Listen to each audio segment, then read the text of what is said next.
All right, folks, welcome back to yet another episode of Fresh Juice, an indie game podcast. I'm one of your hosts, Tommy Fresh, and joined as always, it is Maddie Juice. What's going on, everybody?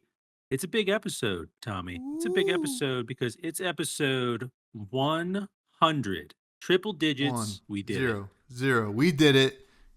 Yeah. I mean, almost that's it. weekly. Sure, we had a little bit of a vacation of sorts. Yeah. I'm sure it was all easy and no difficulties for you. But to me, Yeah. I was hard at work, right? Doing the tough stuff.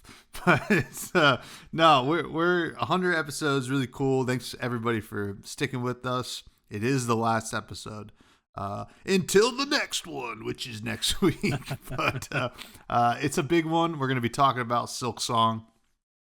It's the biggest release of the year in terms of indie games, arguably. Mostly, yes. But we'll be giving our thoughts and our review. I still have a lot more to play, but I have played quite a few hours, double-digit hours at least, of this game. And yeah, we got a lot going on. What's new with you? How's fatherhood? Yeah, it's good, it's a roller coaster. But no, it's been good overall, just hanging out with her, chilling. Really just honestly trying to like figure out now, when can we get like out of the house with her? Mhm. So like we went out to lunch the other day, like we're probably gonna go to like a little park, like state park, this week with her, when it's not raining. So now it's like, yeah, just about trying to do stuff with her outside the house. So that's been fun because it's great to be in and playing games and watching shows, but you can kind of lose your mind. You get that little cabin fever, and our dog Pluto has also definitely gotten some cabin fever as well. So yeah, just figuring out how to get out of the house a little bit. Unfortunately, we can't really like um, bring her to like parties and things like that yet. Mhm. Um, which is fine. Like we'll do that probably starting like next year, but at least bringing her out, where there's not a ton of people, um, is the plan at the moment. So yeah, it's been good. It's been tiring, but honestly, like the other night, I stayed up. We do like a shift change, Maria and I, at like 3 a.m. So I'll take the first part of the shift, just because I typically like can stay up a little bit later, and then when we change, I'll go like sleep around 3. So the other night, I was just like, um, most nights I've been falling asleep, but I was like, you know what? I'm gonna have a Celsius. I'm gonna just like play games till like 3 a.m. I was playing with the boys, and it was awesome. I was like, this is Nice. great, and I don't have to worry about work. So I was like, maybe I'm gonna try to do this more. Then I got a little bit of my footing with being a dad. I feel like I got to squeeze in these gamer nights while I can, before I'm back at work. So yeah, yeah, it's been fun. It's been good. Been Nice, solid. man. Yeah. Yeah. I mean, it's a different world that most people don't know until they get into it. So, I think you're handling it quite well. Got to Thank get, you. what? We got to get her outside. We got to get her working, I think. Yeah. Probably podcasting at some point. We got big plans for her, but, to get her going. But, Yeah. um, Be our audio engineer. yeah, well, we probably need it. But I have, oh man, what have I done since we last chatted? I went to Montreal for a Yeah. tournament for Flesh and Blood, and it was a lot of fun. I've never been to Montreal. There was way more French than I expected. Actually, it was like 99% French. All the signs were in French, all the menus were in French, which is not a bad thing. It's just I was like, whoa, We. like I know that they speak it here. I do also know they speak English. I didn't know that they were like, boom, we're going French first. So by the end of the weekend, I was saying mercy and stuff like that. So I'm a man of culture. It was a good time. Played some Flesh and Blood. The new set is awesome. And then over the weekend, went to our cousin Dan's. Shout out Dan, Nice. listener of the show, for his fiance's birthday. That was fun. And, kind of hung out by the fire and stuff like that. That was neat. And then played some more Flesh and Blood over the weekend. And then last night we went to a concert to see Sam Fender down in Philly. It was awesome. He was so good. His band's awesome. And it was like packed. I've been to a lot of Fillmore shows. It was the first one I ever been to where like people were lining up down the street to get in. It was like, what is going on? I mean, he probably should have played a bigger venue because, comparatively, I think in the UK he plays like arenas. But here in the States hasn't quite taken off as much. But maybe that is like a sign that maybe he is taking off. So that was a lot of fun.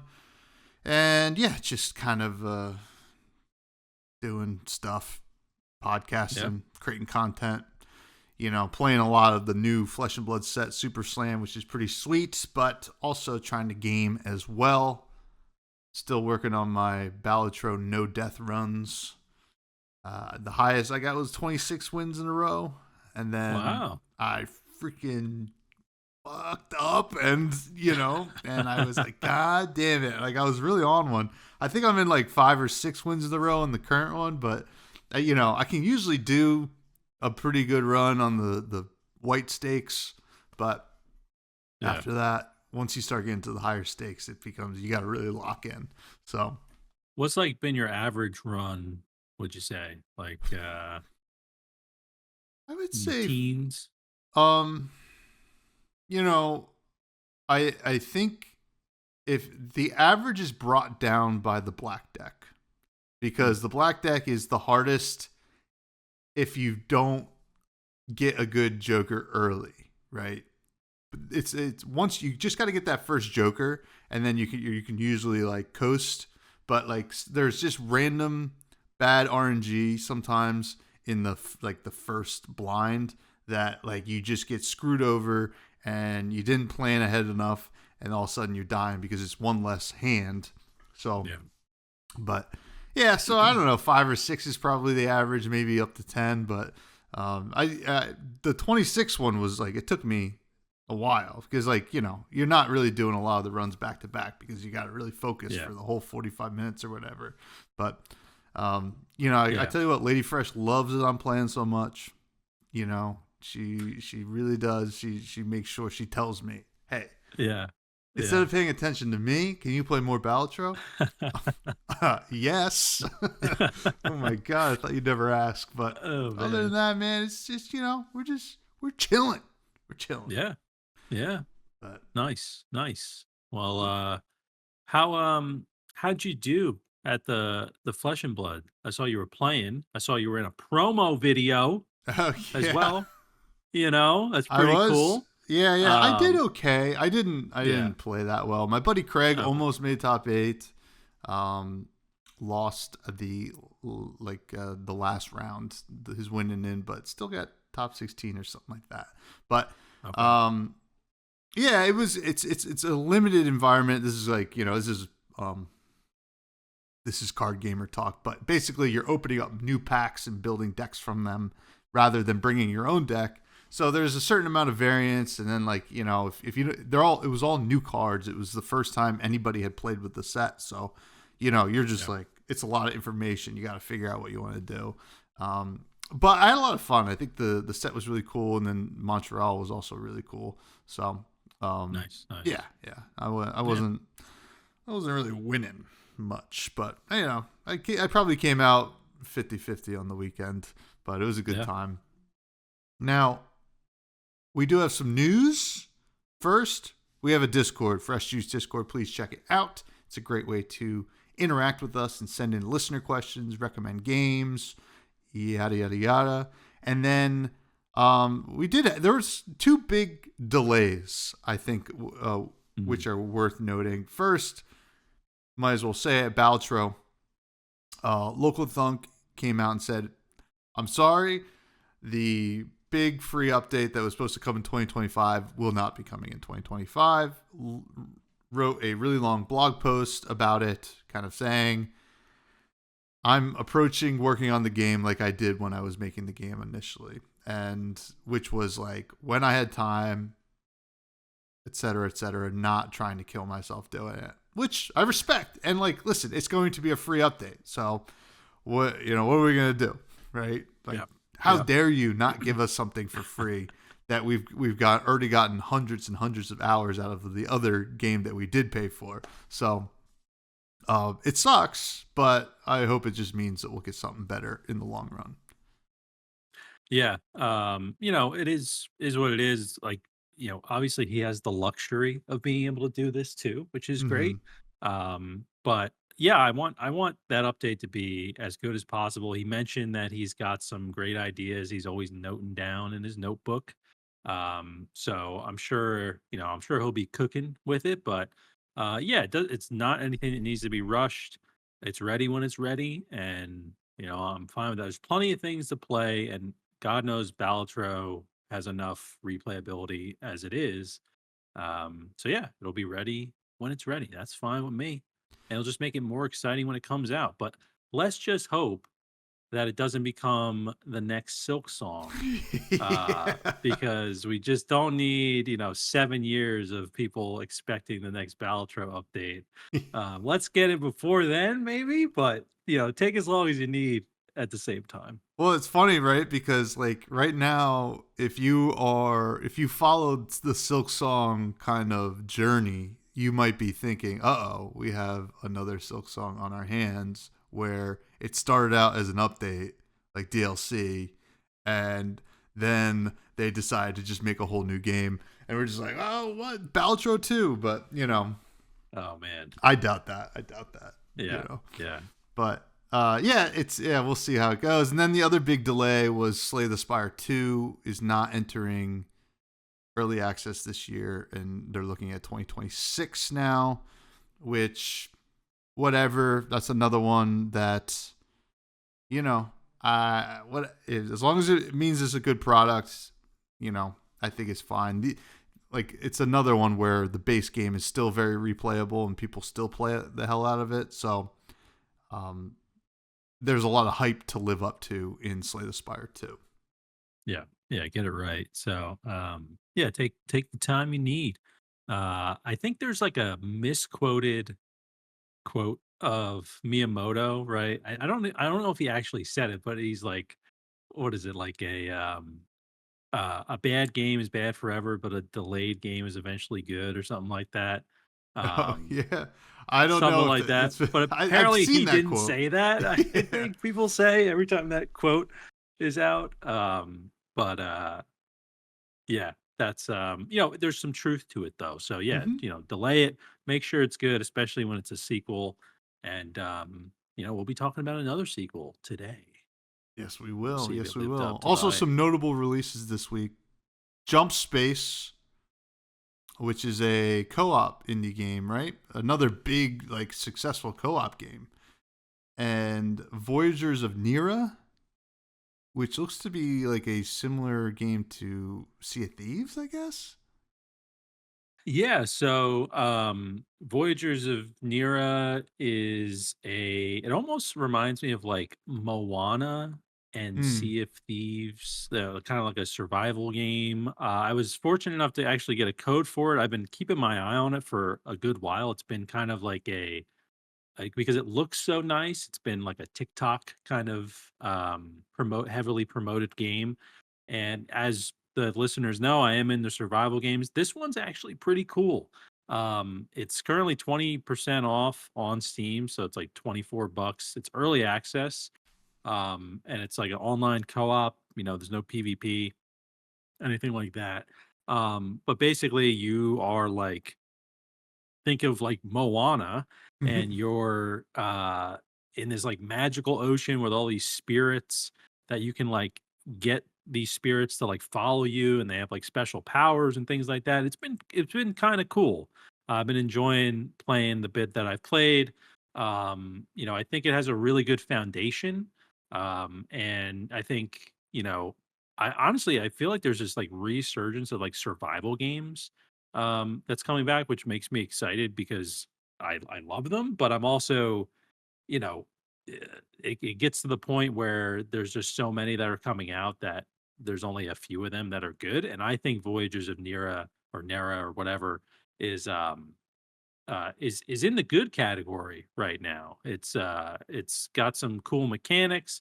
I think it's well made, got a good foundation. So all they need to do throughout early access is two things: don't be in early access too long, and actually build upon this foundation and make it a good 1.0 release eventually. So yeah, I've been enjoying my time with it, and it definitely is a very pretty game as well.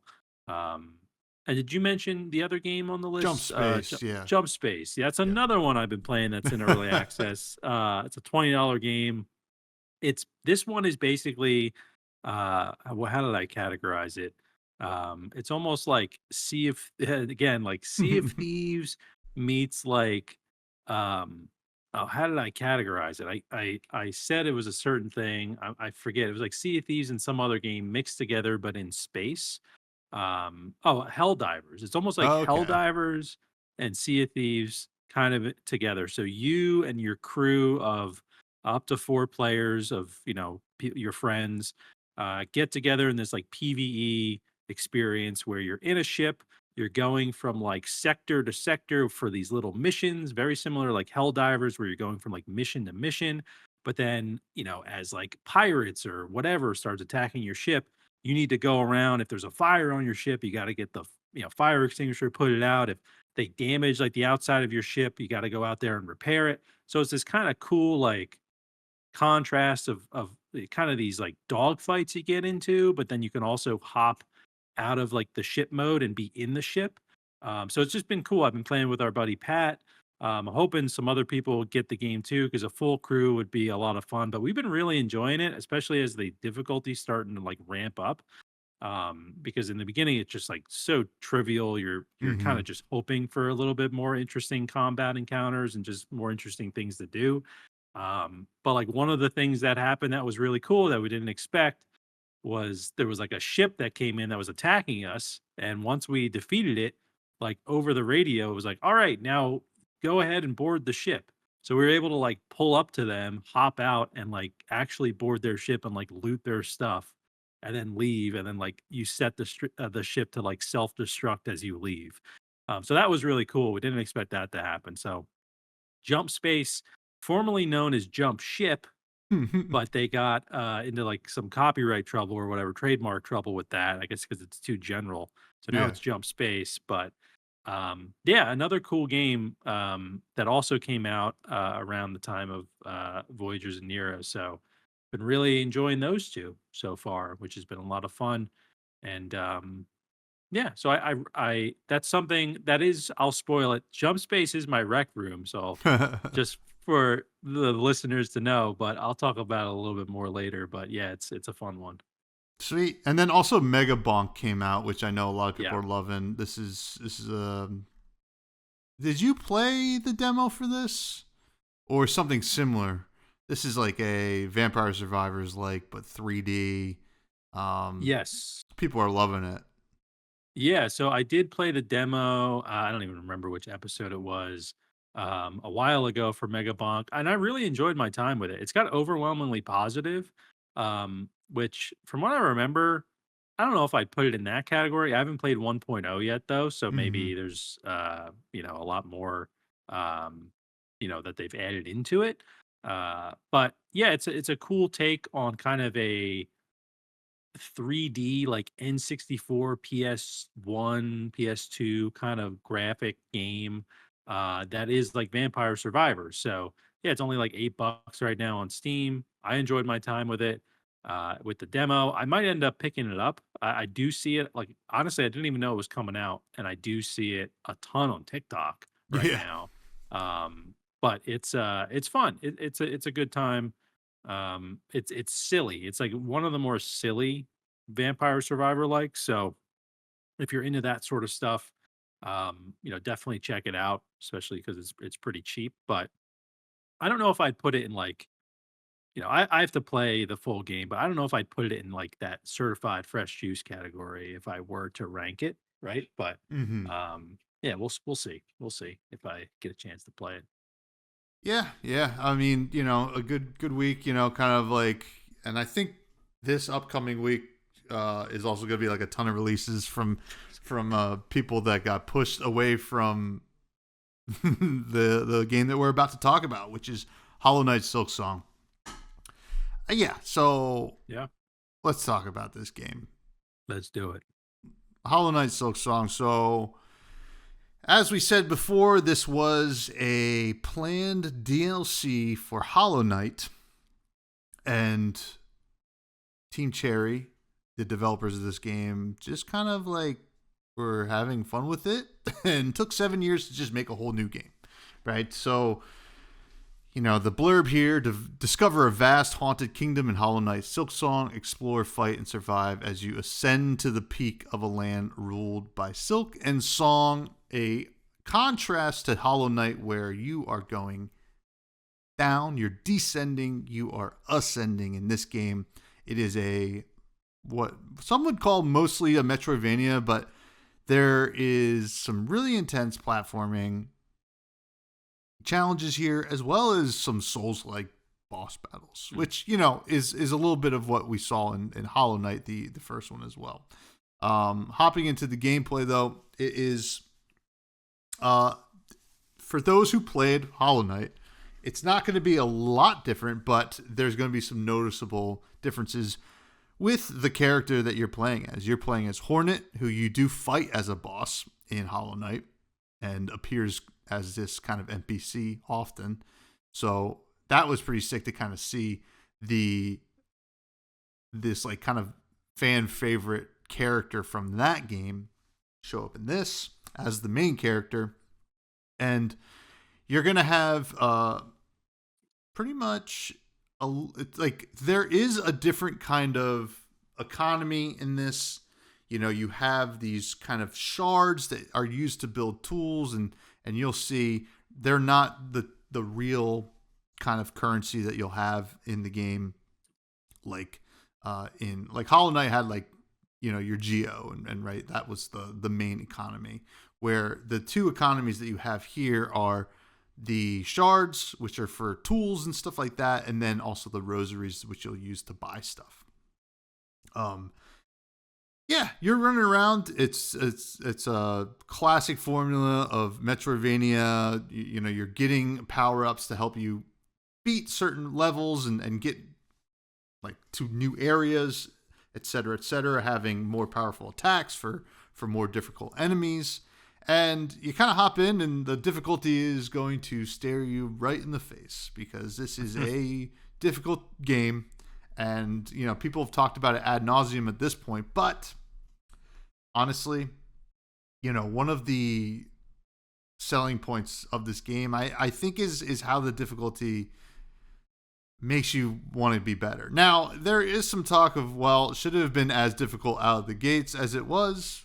Maybe not. But we also have to remember that this started out as a DLC for a game that was already difficult, right? In Hollow Knight.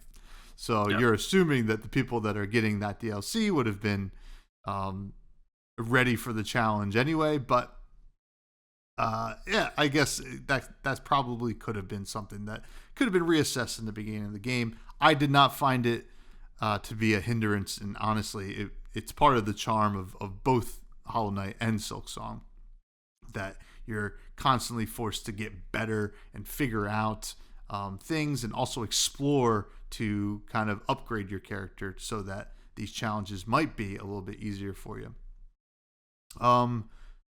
Yeah, there's a really cool quest system in this game that I really enjoyed, where which I think is actually one of the biggest improvements from the first game, where you kind of have this bulletin board thing where you can go find quests, and other NPCs can give you quests. And, not all of them are necessary to do. Some are just to kind of help you, find some better gear or whatever. But it gives you a interesting like alternative purpose through going through these maps. And speaking of the map, it's huge. This game is massive. There's so many enemies, so many areas. I don't know for sure if it's bigger than Hollow Knight, but I think it has to be, because this was such a a big map to explore, and I'm not even all the way through it, right? There is so much going on here, and each area feels so vastly different, and the enemies are so cool, and the platforming, I love the platforming in this game. I think that some people will find it to be pretty difficult because of how your character Hornet moves. With in Hollow Knight you would kind of pogo with your weapon, and this is more of a diagonal. That's the right word. Yeah, there it is. Movement when you're kind of diving through the air. So yeah, gameplay wise, I think this is great. I mean, this is a formula that is proven, but there is a lot of innovation here from what we've seen before, right? This is a lot of fun and just so easy to get immersed in this world, I felt like, and to traverse it with how Hornet travels. She's a lot faster than your character in Hollow Knight, so that is also something that feels like an upgrade as well, right? That you don't even realize that you need it until that point. But yeah, there's a lot to say about this game, but to kind of really boil down my experience with the gameplay, it's just like difficult, rewarding, awesome challenges in multiple different ways, whether it's just traversing the world, fighting enemies and bosses, or even just the platforming and quest system. So yeah, really positive experience for me, and it's something that I'm continuing to just play almost every night and just have a ton of fun. This is just an awesome world to kind of explore. What are your thoughts on the gameplay? Yeah, I'm with you. I think the gameplay here really fantastic. I do have a few small things that I'll get to that I wish were different. But as someone that just started playing Hollow Knight, 3 weeks before this game came out, right? So I really was like in that mode of playing these kind of like Souls likey, kind of that vibe, right? Which obviously the listeners know that's something I love. And, I always, it's so important for me with these kind of games that are really difficult is that there's always kind of like this sprinkle of hope, even when you're dying over and over, where you're like, okay, I know I can do this. I can get through this. I need to learn this move set, or maybe I need to leave and try to level up and come back. So I love, I thought the difficulty was fine from what I have played so far. I guess before they patched it, because I know I saw a lot of people complaining that some of these enemies, some of these bosses hit for two health points instead of one, and that's kind of ridiculous and things like that. I think you bring up a great point that this was intention or supposed to be a DLC. Makes me think of like the Elden Ring DLC that came out. What was that, last year? Yeah, This year? that I was don't even last year. remember it. That was a lot more difficult than the base game, and I still haven't beaten that. So it makes sense to me that this would be that difficult, and you would expect that people playing this game would have some sort of background in the first Hollow Knight. So I didn't have a problem with the difficulty. I thought that it gave plenty of opportunities to kind of like circumvent it, where you could just be like, okay, I'm going to go try to level up more. I'm going to go explore more. I don't need to fight this right now. I didn't feel like you were kind of locked to a certain boss or a certain area. Because, like you mentioned, the map is huge. I actually thought, I was like, oh, I feel like I've explored like a lot of this map. And then I saw like someone on TikTok show the map, and I was like, oh my God, I've never even heard of like half of those areas that you're in. This is like huge. I also do have a problem with finding the map person, which if you're watching on YouTube or Spotify, they just found it in the video there. I tend to like explore most of these areas before finding the map at the end. I don't know why I keep missing the map person. So I need to just get better at that because that makes it even harder to play and try to remember where you died and things like that. So that's just something for me. But the core gameplay here is great. I do think that like the kind of parkouring that you do because of the different down attack with Hornet is more challenging, but I think it's learnable. You know, you can figure out. Like I was even talking with like our buddy Bags about it because he was having trouble with it, and I was like, "Oh, I've tried to like I do it like right when I'm next to the thing that I'm trying to bounce off of. I don't do it too far away from it, and like that, I started to figure out that that worked a little bit better for me because if I did it too far away, I would just miss. And he Hmm. told me the other day, he's like, "Oh, you're right. Like that started working." So it's, people online just tend to like to complain about things Hmm. that are different when they should just spend the time trying to learn it. Now, I will say I did find so they have a crest system in the game, which is kind of like the first sort of issue I have with the game, and it's not really like something that's going to deter me from continuing to play it, but essentially this crest system that you have in the game changes like your base move set, and you can find one that the only other one actually I've found so far that gives you that pogo down attack still, and it gives you a little less range with your other attacks, but I think it gives you like more shards when you kill something. So I've been using that one just because that the pogo has just been easier for me when I do have to do those things. Even though now I have like the dash and soon to be like the double jump, so I shouldn't really be a problem anymore. But I think the crest system, I don't mind it changing your base move set. I think that's fine. My issue with it is that the tools you have are just for or sorry, the tool slots you have are just for the crest that you've unlocked them on. So from what my experience, unlocking the tool slots, and for those who don't know what the tools are, they're basically like they can be like passive abilities or just things that when you heal it protects you like little kind of like perks and abilities that you can equip to your character. They call them tools, and to get more slots, at least from my experience, I've only unlocked like one or two other slots. Like it's really been like a grind to get more slots. So when I got a new crest with a better move set, I was excited to like equip things that I had on my previous crest, and I couldn't because I didn't have enough slots for it. So the crest being tied to like, or the slots being tied to the crest, I think is a weird choice because it just makes it feel like unnecessarily grindy when most of the game is already pretty grindy as it is. I don't know. I just feel like it kind of just like deters me from like changing to another crest. If I find another one, I'm like, all right, I'm gonna just try to invest everything into this crest here because I don't want to have to re-unlock these other tool slots if I find another crest. Even if that other crest has a really cool move set, I feel like I'm still gonna like stick with the one that I've unlocked all these slots for. So that's just one kind of qualm that I have with the game. Nothing that's going to deter me, like I said, from really continuing to play it, but just going to change the way that I'm playing it. Hmm. And so that's just been one thing, that I just think they didn't have to do that, but is what it is. I did really like the quest system, though. I will say. Now we go from crest to quest, but I did really like. I think the quest system is cool.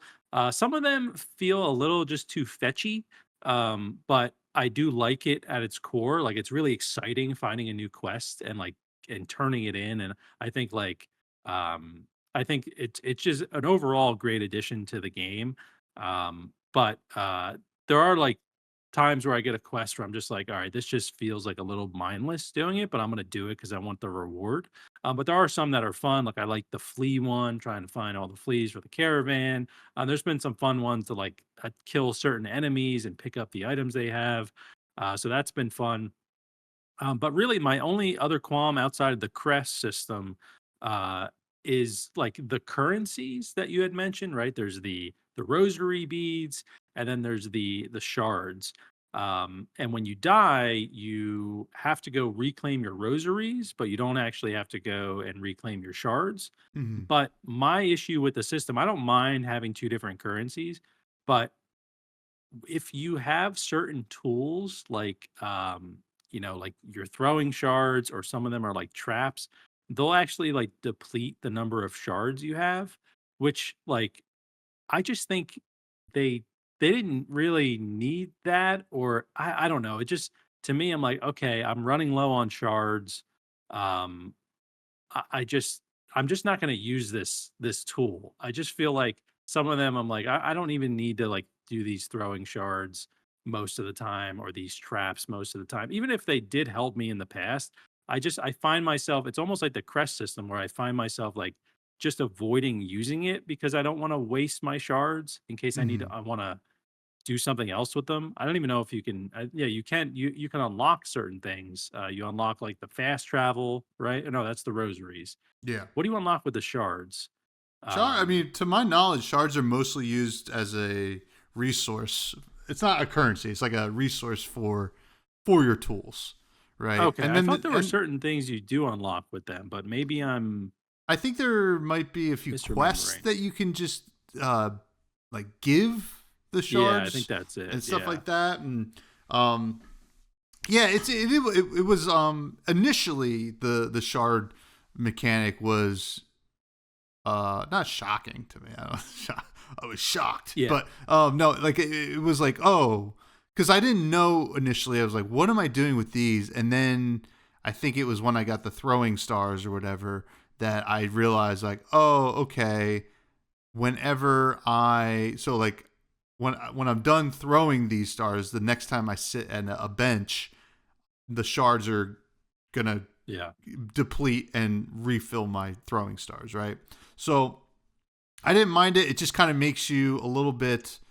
I I kind of like the idea of not idea, but like the what's the word I'm looking for here? Like the what friction maybe I think like this like gameplay friction where you have to make decisions on what you're using.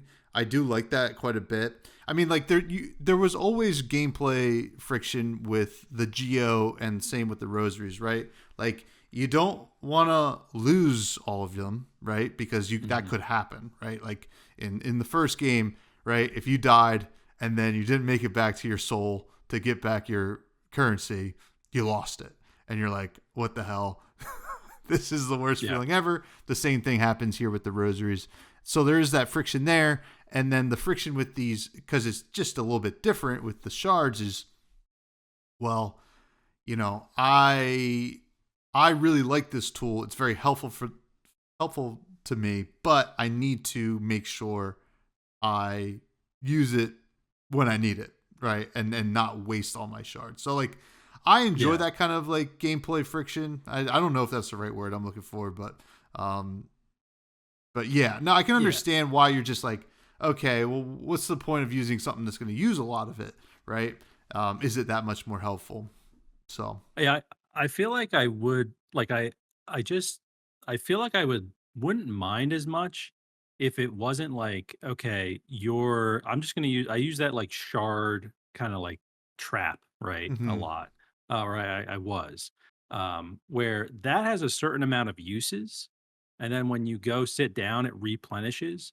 So in my mind, I'm like, well, why can't I just keep using the shards I have on me to just make like, why can't I just run? Why do I need to go sit down to like replenish the uses of this thing that I clearly have the shards on me already?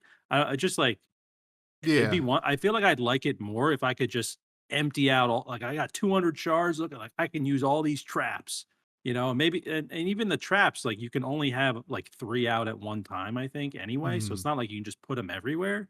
But I just, in my mind, I'm like, I just hate having to go like rest to then get this like thing back that I should just have on me as it is. Cause I'm like managing health, I'm managing the thread, I'm Hmm. managing the uses I have with these shards, and then I'm also managing the shards. I just feel like I maybe don't need to be managing one of those things. Like, just give me as many uses as I have shards or something like that.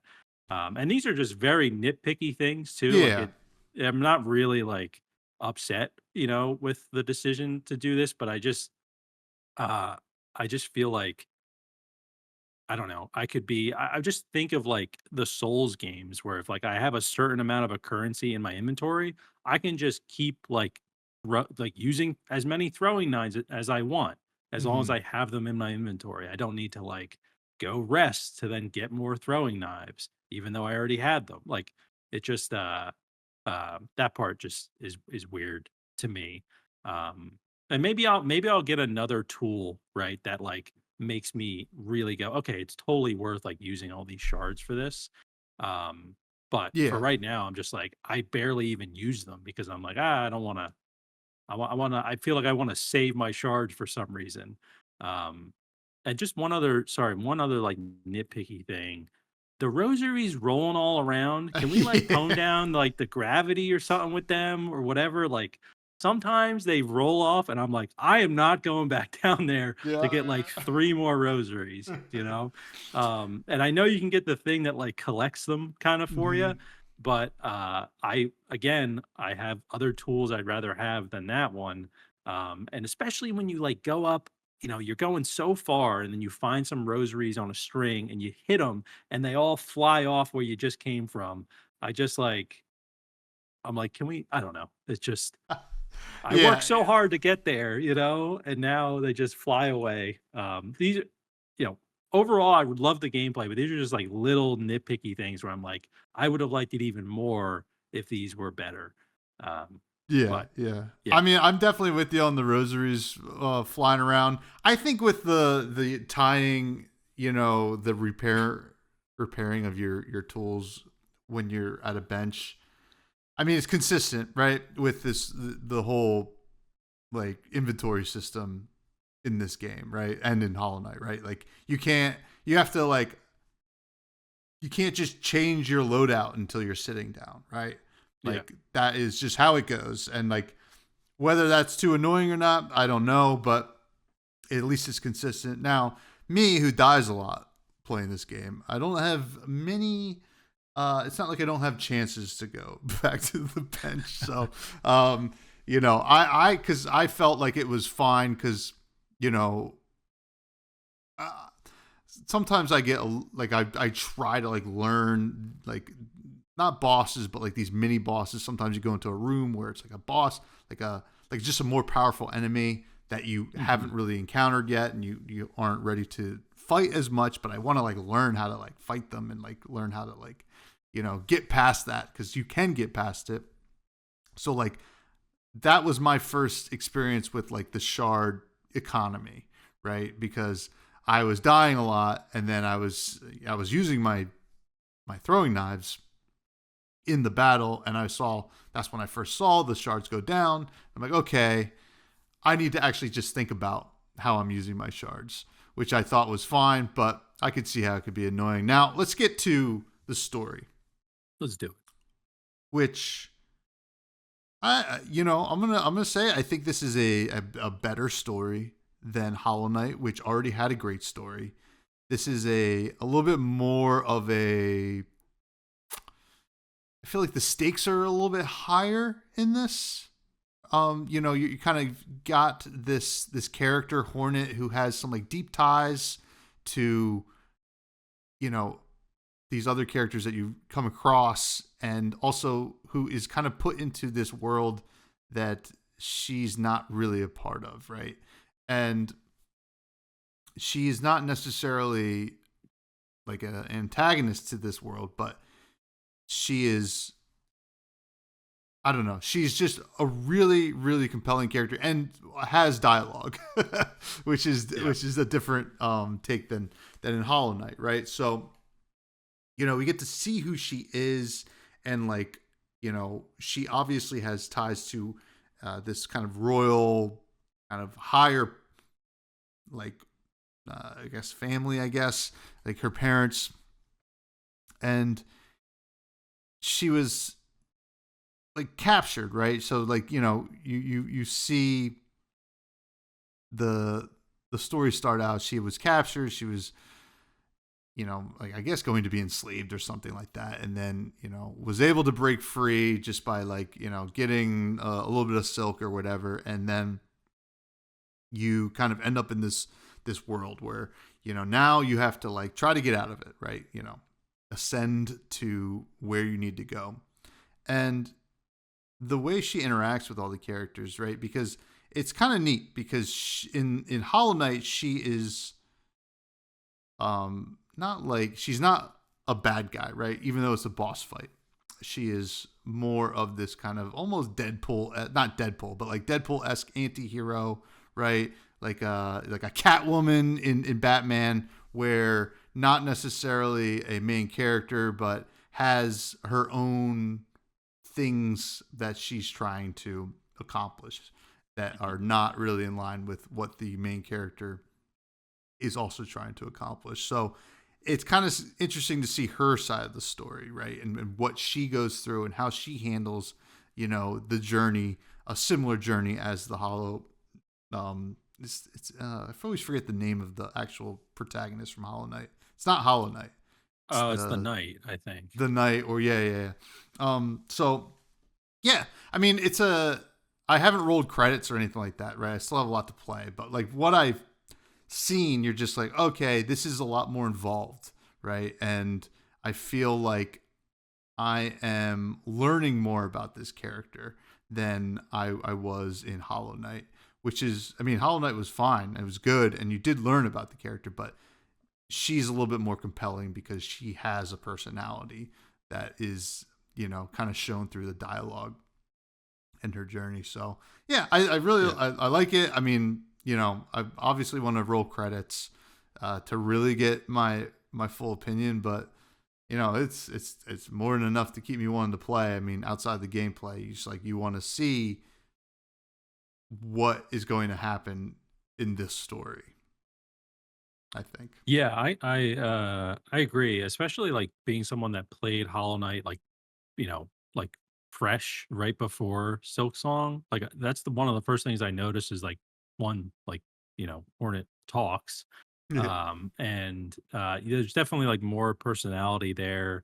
And yeah, just the way she interacts with like all the different kind of characters you come across as well. Some of them, I mean, they're pretty like humorous interactions sometimes. Sometimes they're really like sad as well. There's like a lot of these bugs that are like, doing everything for this like citadel. Is like there's just kind of like, religious tone with the Mm-hmm. game. Um, and they're kind of, it's just some of it's like pretty sad uh to talk about, or, to see them talk about. But I think that there is yeah, there's a lot more, it feels like a lot more at stake almost, like, I don't know, this whole ascension of trying to, like, ascend to figure out, like, why you were captured, like, and brought to this kingdom. It all I don't know, I was getting, like, Haunty vibes where, like, when we were playing Haunty, I was like, I wanted to try to like ascend out of here. I don't know, this like feeling of ascension for some reason felt like I had like more purpose like going through than like I did with Hollow Knight, where I just felt like I was trying to figure out what was this like, what was it like, there was like some sickness on the land or Mm-hmm. something like that in Hollow Knight. So I don't know, I just felt like this was like a better core to the story versus in Hollow Knight. And yeah, I enjoyed the character of Hornet more. I haven't rolled credits. Well, technically I did, because you can just go to the main menu and roll credits. Yeah. So I did that once just to like be like, can I just roll credits? Right from the start. But yeah, I haven't beaten the game, so I'm excited to see kind of what else unravels. But I really enjoy the interactions with like all the different like NPCs and vendors that you come across. Especially like the one where you get like a new dress that it gives you like a new ability. I think there's like a seamstress that you're like talking to in there. I enjoyed that interaction. It just kind of sticks in my head um, compared to some of the others. But yeah, it's you know, as someone that I'm still going through the story. I didn't beat Hollow Knight either, but like I'm just kind of comparing what I've played so far, and yeah, I'm enjoying the story in Silksong as well. I'm not much of a big like dialogue guy, but like there's not a ton of it in this game, so I'm able to like kind of get through it and read it, and I always look for hints in the dialogue anyway.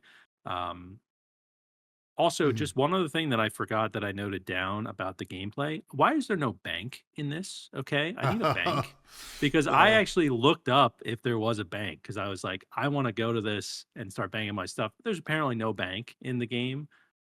no Give me a bank. bank, you know? Well, the Um, bank in Hollow yeah. Knight was Trixie, because like What do you they mean? could. I mean, this might be a little bit of a spoiler, but That's okay. the bank in Hollow Knight will disappear at some point, even with the stuff that you put in there. Really? Yeah, but like I I think put stuff in there. yeah, like it will disappear, but then like at a certain point in the story, she'll reappear and then like give you it, but like you'll just won't have access to it for for a Oh, bit. okay. Well, Yeah, still, something like that would yeah. be nice, you know? Hmm. But yeah, anyway, story-wise, enjoying this one, as well.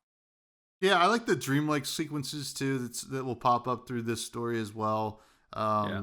I always kind of like that in media anyway, right? Like a lot of the books that I read are just like kind of chock full of dream sequences and stuff like that. So I always like that as a. I don't even know if they're like dream sequences, but they're a little bit like psychedelic in this game, which I think is cool. Now let's get to the visuals. I think this game is beautiful. I mean, listen, I think Hollow Knight is one of my favorite like visual games, like of like the past like 10 years or whatever, right? Just so unique. It's you see anything from that game, you know it's from Hollow Knight. And this is just more of that and just like a different vibe, right? This is a little bit more living, right? Because Hollow Knight, it's you're going through a little bit more of an abandoned world, right? And this is chock full of life and stuff like that, but it doesn't mean it's not dangerous, but it Yeah. just is like so dynamic. All the backgrounds, everything. I mean, Hornet's design obviously is still the same from Hollow Knight, but she just looks great. She fits into this world. The character design's awesome. I mean, Team Cherry just like I don't know, like what do they do after this? Because they're just so good at creating unique looking environments, characters. They built this world perfectly. It's just like uh, it, you could just go to any part of this map and you're just kind of in awe at like how it looks. Every new enemy, I mean, this one especially, you're just like, wow, this is cooler than the last one. Like, what are we doing Yeah. here? It just looks so good. Their use of color is amazing because it's not a vibrant. These are not vibrant games, but the color is there with purpose, right? So, Mhm. um, yeah, I can't really say much more than that. I mean, you know, the the it's simplistic, kind of what do you call it? Heads up display up at the top. You know, you know what is going on. You know, like you got good indicators of when your spool. Yeah, Thread, silk. yeah. The thread spool is filled. Yeah. Oh, yeah.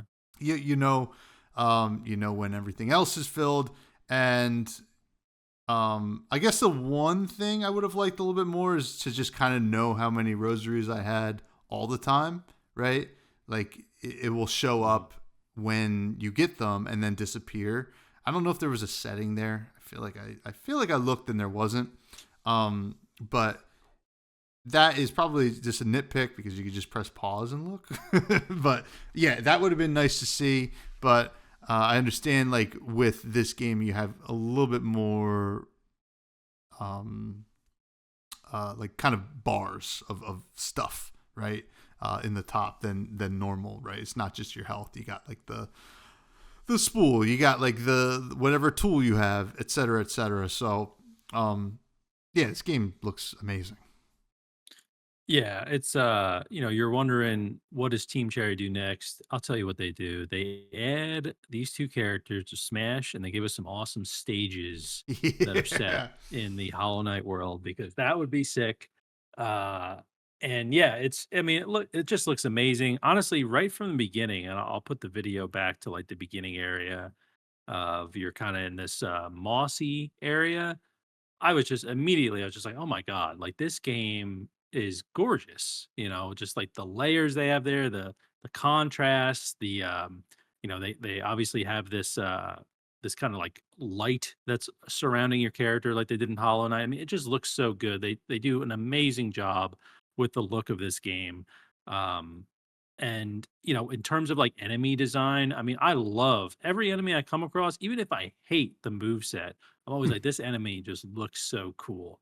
Like there's certain enemies that have like the scissors, right? Which Mm-hmm. like have been annoying to me. But they just look awesome. The fact they can like jump up through the floors, right? And like chase you that way. I mean, just what a visually awesome way to like have an enemy come after you, versus it just like hopping up there. It's like breaking through with these giant scissors and chasing you. And it's just like a basic enemy that's in between, different bosses. I just like I love everything about the enemy design in this game. Hornet looks awesome, especially, you can get the different upgrades.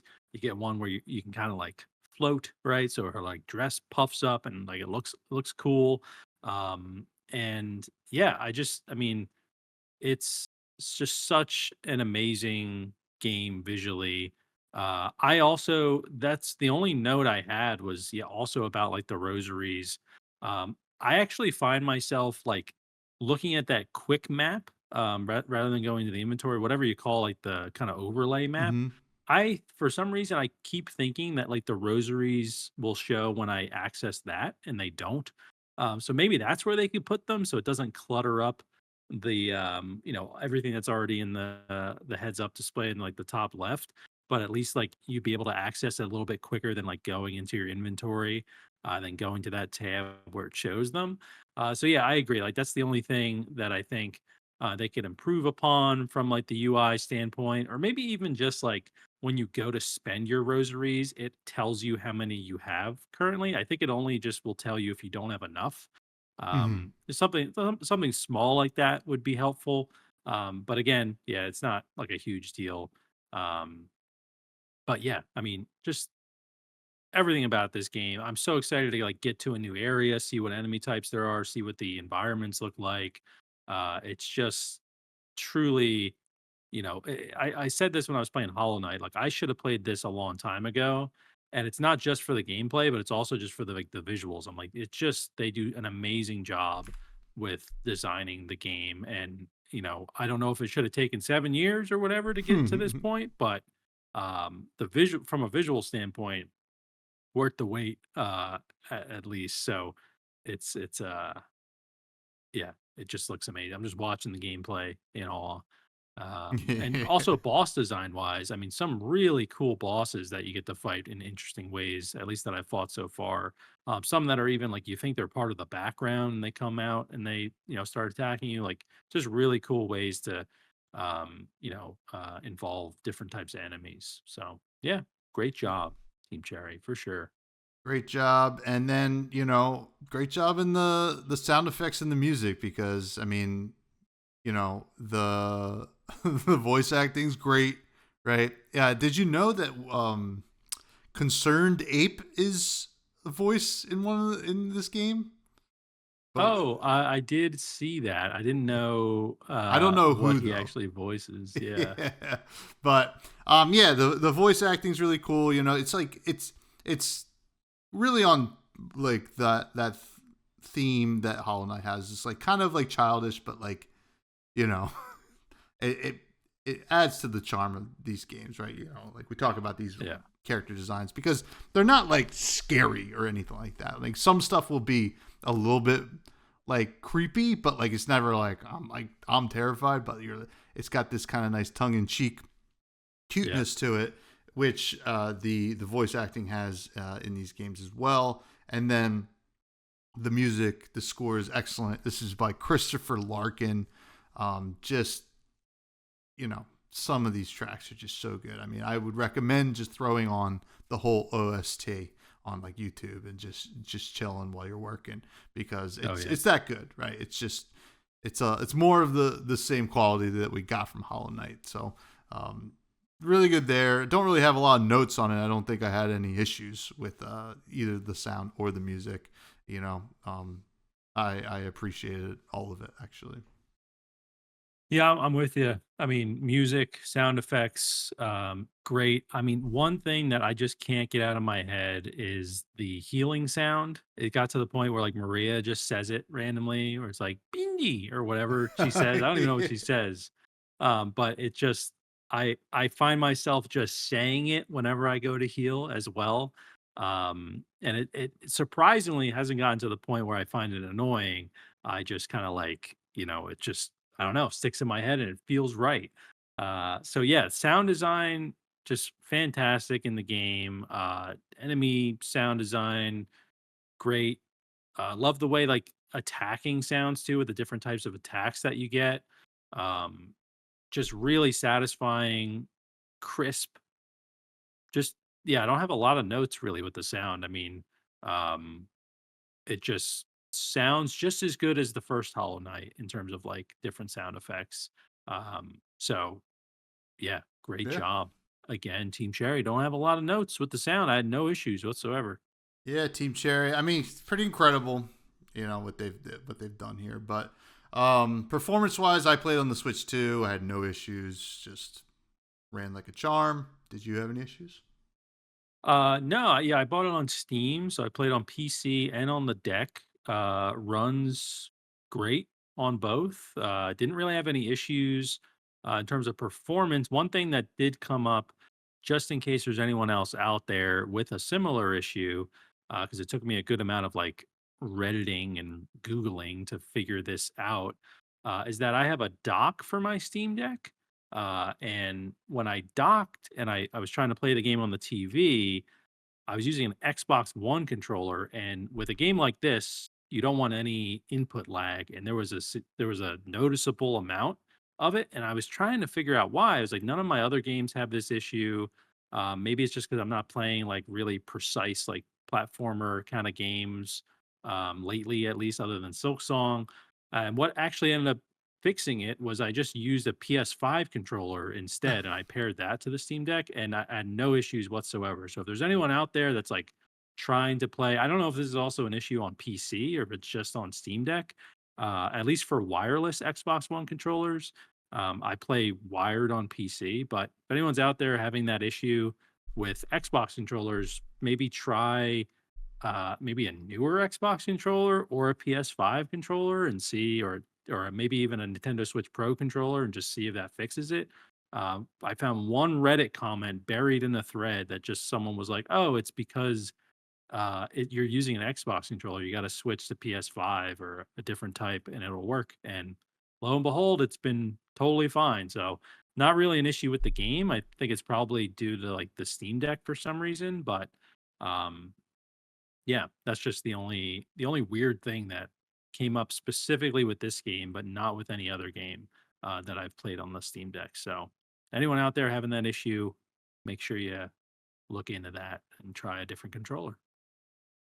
Interesting. Interesting. Yeah. I obviously didn't have that issue because I was not playing on Steam, but I'm glad that you figured it out, my friend. It's time for our final rating of Silksong. Our ratings are as followed. A nice new graphic for us. Best games Ooh. ever. Certified fresh juice. These are your Balatros of the world. A steal. These are games that are good, not perfect, but we definitely recommend. On sale. Games that have some issues. Maybe you want to wait till it goes on sale, or hopefully they make some updates to fix them. Manager special. If it's free to play or a deep discount, whatever, you might like it, but we didn't necessarily like it, but it has some redeeming qualities, maybe for people who are really into the certain genre. And then Spoiled Milk is for games that we think suck at any price point. So don't waste your time. Now, yeah, the Silksong's a Go ahead. certified fresh juice. Yeah, I think Yeah, so. yeah. This is, I mean, listen, there's some nitpicks there, but really, honestly, $20 game. I mean, the price doesn't even matter. I think this could have been anything. It's so impressive. Really, just like a long time coming. You know, I mean that might have been what made it so good, right? That's a lot of work to put into the game. Clearly, they'd put a lot of work into the game, and you know, I think it really shook up the gaming world, which I think is cool in a positive way. I think, and I think Team Cherry is still a relatively small team, so to see this come from a small team is just really crazy. I mean, to think Hollow Knight itself was like a Kickstarter, right? And now we're Mhm. looking at, you know, possibly a Game of the Year contender. So certified fresh juice. Yes, absolutely. My only note here is don't take so long with the next one. If there is a next one, which I imagine there's gonna be. I mean, I haven't finished the story, but I imagine there. I don't know. It feels like sort of a trilogy kind of feel that could happen here. But yeah, really, certified fresh juice, absolutely checking off all the boxes here. Just those small nitpicky things that again will not stop me from continuing playing, and really just a truly a premier game in the indie space where like it's on that Mount Rushmore, Hollow Knight, I'd say, just from, being a relatively new fan of Hollow Knight, immediately saw the impact. And I was like, wow, this is why people have been begging for Silksong. This is why Mm-hmm. people always put Hollow Knight up there. And Silksong really just feels, even if it feels like, it's not a problem. It feels like more Hollow Knight, because it was supposed to be a DLC. So I think it's just, you know, a top tier game. Definitely going to be in the running for game of the year this year. We'll see, kind of what else is in there, but I think it'll definitely, be nominated.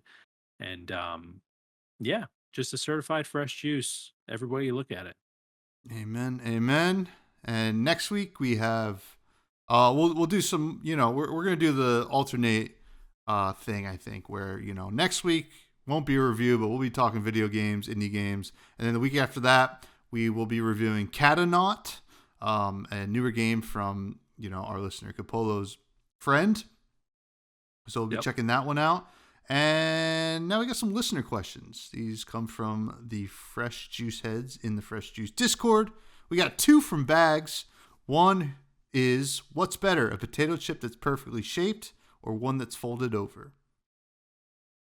Um, I always like one that's folded over, get that like crunch. I'm liking that one. All the like the misfits in the bag of potato chips are like my go-to. And I wish like things like Doritos and stuff had those like those ugly ones in there. I feel like they don't really, they're all too perfectly shaped or just like broken.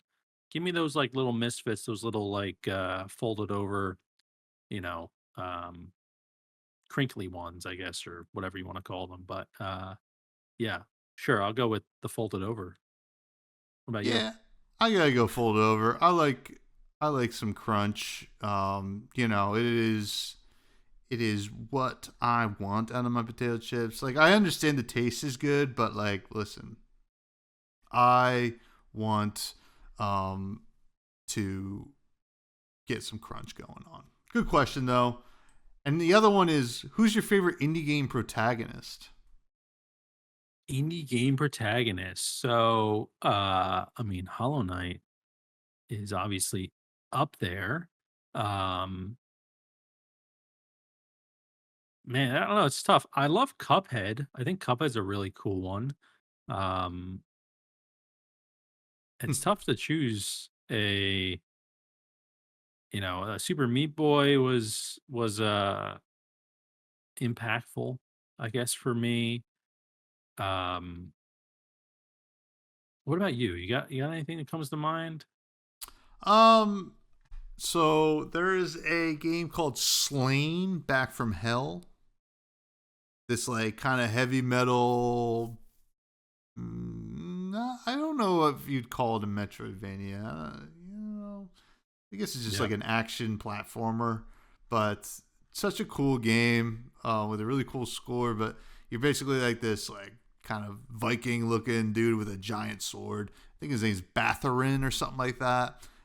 He's cool. I'm just thinking about that one because I think they just announced the sequel, so or the sequel's coming soon. So I like that game a bit. So Batharin. I'm hoping that the second one's better than the first one. The first one was good, but it definitely had some issues. So it's just Yeah. like to give it like to like an underdog. Yeah. Yeah. And there's also was it the Headless in Yeah, Dead in Cells? Dead Cells, yeah, that's Yeah, it's that's usually that's my a go-to. classic one. Yeah, Yeah. Yeah, that one just I mean, looks so cool. I feel like it's tough though. Sometimes like a lot of these indie games, they don't really have like a strong protagonist, right? I feel like in a lot of the ones we play. Um, but yeah, yeah. thanks for the question, Banks. Thanks for the question. And then Capolo asks, favorite cheat code in a game. Oh man, I haven't used cheat codes in games for a long time. The last one I remember is like Rosebud in The Sims, where I think you could get like unlimited money. Um, I did that one uh back in the day. I remember getting like you'd have like the what was it, like Game Informer magazines or even like certain like books you could just buy with different cheat codes in it. I probably used it for I don't even remember what games I used it for. Um, Clearly they weren't super impactful. Um, yeah, I don't know. That one comes to mind, the Sims one. What about you, Tom? Oh man, this one's tough. I mean, I guess like I don't know if it was like a cheat code, but like there, in Pokemon there was the missing number glitch. That was always cool. Um, there's a cheat code in Silksong, where you go into a certain part of the menu and you input a certain. I think it might be the Konami code or something like that. That will unlock like a permadeath mode for Oh, the game. yes. Yeah, Yeah. If you hate yeah, yourself, go ahead and, yeah, and get that yeah. unlocked. Yeah. Yeah. So, yeah, I don't know. Yeah, that's probably it. I mean, we don't get a lot of them anymore, but it is. I do. Okay, so like the Tony Hawk's ones were really cool, where you can Yeah. get like moon physics stuff like that. That was Mm, always a lot of fun. But yeah. Yeah. and ooh, uh, No, go ahead. Kmore Yep. asked, "What would be your spirit animal?" My spirit animal. Uh, I mean, a sea turtle? I don't know. I always thought sea turtles were really cool.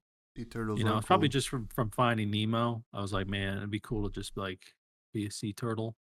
Um, as long as you made it into the water when you were a baby. But Yeah. um, I don't know, something like that maybe. What about you? Yeah. I mean, I have two different animals tattooed on me. I have an owl, which I do really like owls. I think they're very kind of they're cool, like a cooler bird of prey than like your typical bird of prey. Coo. Yeah. And then, and then a octopus, which it is my favorite animal. But I don't know if I love the lifespan that they have. Right. Mm, So, um, I think they're yeah. I think I'll go with owl. I'm gonna go with an yeah. owl. But Owls are cool. good question. Yeah. Good question.